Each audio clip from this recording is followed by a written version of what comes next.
విద్యార్థులు లక్ష్యాలపై స్పష్టమైన అవగాహనతో ప్రణాళికతో ముందుకు వెళ్లాలని జ్ఞానభారతి ఎడ్యుకేషనల్ ట్రస్ట్ కార్యదర్శి ముఖ్య కార్యనిర్వహణాధికారి జోహార్ ఖాన్ విద్యార్థులకు పిలుపునిచ్చారు.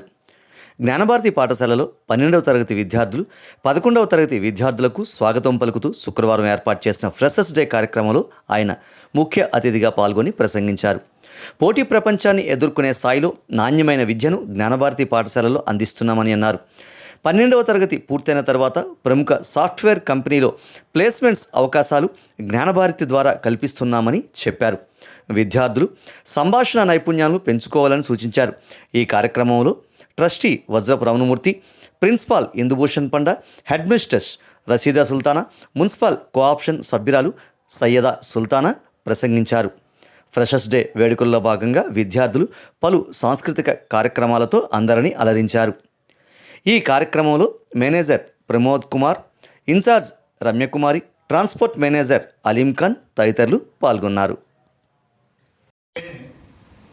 మీ అందరికీ తెలుసు, జ్ఞానభారతి అన్నది 85లో స్టార్ట్ అయింది. ఇప్పటిదాకా అంటే 2021-22 వరకు కూడాను మేము అవకాశం ఉన్నప్పటికీ 11th and 12th మేము కంప్లీట్ చేయలేదు. దానికి కారణం ఒకే ఒక కారణం, మీరు ఒక వాక్యం గుర్తు చేసుకోండి. ఎప్పుడైనా సరే అబ్దుల్ కలాం గారు ఏమన్నారు, నువ్వు ఎప్పుడు ఆలోచించినా పెద్దగా ఆలోచించు, అంటే చాలా పెద్దగా నువ్వు ఆలోచించు, ఇప్పుడు రీచ్ అవుతావు. ఆలోచించి నేనేమో శుభ్రంగా మధ్యగమనం లేకపోతే పరమాత్మ తిరిగి పడుకుంటానంటే దేవుడు కూడా కాపాడు. సో ఇప్పుడు ఇంకొక గొప్ప అవకాశం ఉంది. 8th క్లాస్ వాళ్ళకి మీరు అన్నారు సార్, మరి 9th and 11th మా భవిష్యత్తు ఏంటంటే ప్రశ్నించవచ్చు. మీకు చాలా భవిష్యత్తు ఉందమ్మా. 12వ తరగతిలో ఏ విద్యార్థి అయితే 70% పాస్ అవుతారో, అది బైపీసీ కావచ్చు, ఎంపీసీ కావచ్చు, ఎవరైతే 70% మార్కులతో మీరు పాస్ అవుతారో మీరు ఇమీడియట్ గా మనతో స్కూల్లో ఎంతమంది ఒక సెక్షన్ మ్యాక్సిమం 20, 30, 40 మంది ఉంటారు. ఈ 40 మందిని కూడా ఉద్యోగం గ్యారంటీ. లాస్ట్ ఇయర్ మేము ప్రయత్నం చేశాము. కొన్ని అనివార్య కారణాల వల్ల విద్యార్థులు చాలా మంది నెగ్లిజెన్స్ కూడా కొంతమంది విద్యార్థులు ఉండడం వల్ల అచీవ్ అవ్వలేకపోయారు. ఇప్పుడున్న 12వ తరగతి ఈ రోజు మీరు ఏ ఇంట్రెస్ట్ అయితే జ్ఞానభారతి చరిత్రలో మొట్టమొదటి ప్రశ్న పెట్టారో, రేపు ఈ హెచ్సిఎల్ కంపెనీ ఏదైతే మా అగ్రిమెంట్ ఉందో, హిందుస్థాన్ కంప్యూటర్స్ లిమిటెడ్, మీరు పేరు ఉంటారు, భారతదేశంలో మొట్టమొదటి IT company Hindustan computers limited. అందుకే హిందుస్థాన్ అన్నారు. హిందుస్థాన్ కంప్యూటర్స్ లిమిటెడ్ అన్నటువంటి ఈ కంపెనీ మిమ్మల్ని రిక్రూట్ చేస్తుంది. రిక్రూట్ చేసినప్పుడు ఒక విషయాన్ని గుర్తుంచుకోండి, బోర్డ్ ఆఫ్ ఇంటర్మీడియట్ చదువుకున్నటువంటి విద్యార్థికి 12th క్లాస్ లో 75% వస్తే కానీ వాళ్ళకి మొహం చూడరు. కానీ సిబిఎస్ఈలో మాత్రం 70% వస్తే రిక్రూట్ చేసుకుంటారు. 5% తేడా ఉంది. దీన్ని నిర్ణయించుకోండి, బోర్డ్ ఆఫ్ ఇంటర్మీడియట్ కదా సిబిఎస్ఈ కదా. రెండో విషయం, మీరు ఈ 70% మార్కులు తెచ్చుకుంటే సిబిఎస్ఈ స్టూడెంట్స్ కి నో ఎంట్రన్స్, జేఈ కానీ నీట్ ఎంట్రన్స్ లేకుండానే మీకు రిక్రూట్మెంట్ అవుతుంది. అయితే ఎలా అంటే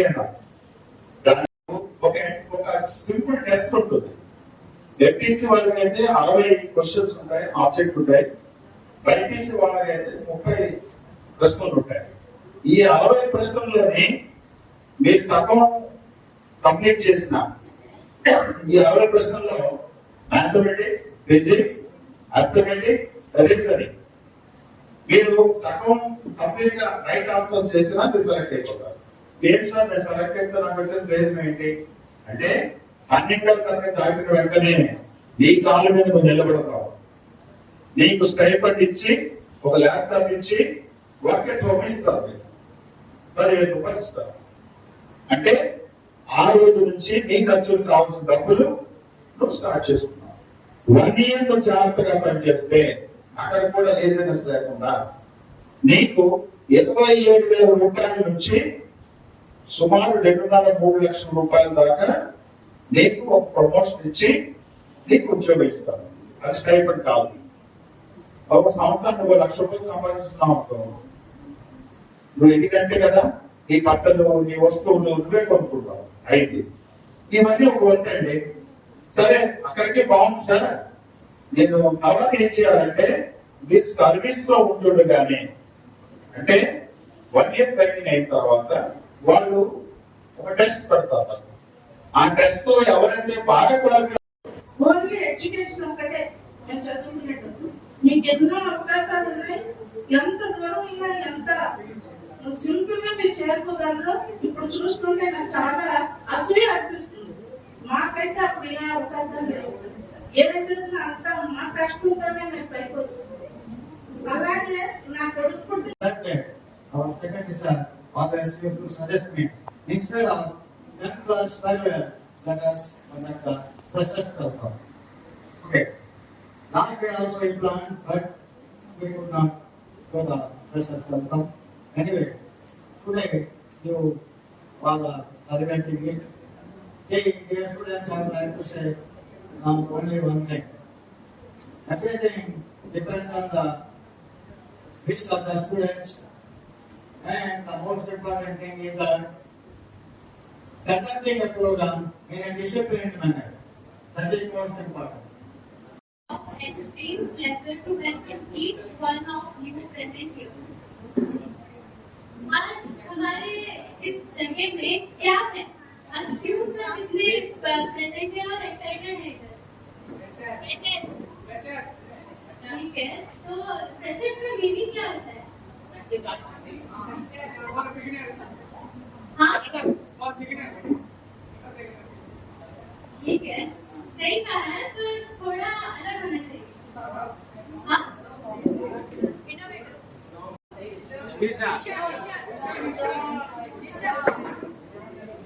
नए चेहरे से दोस्ती करने का मौका न मिला.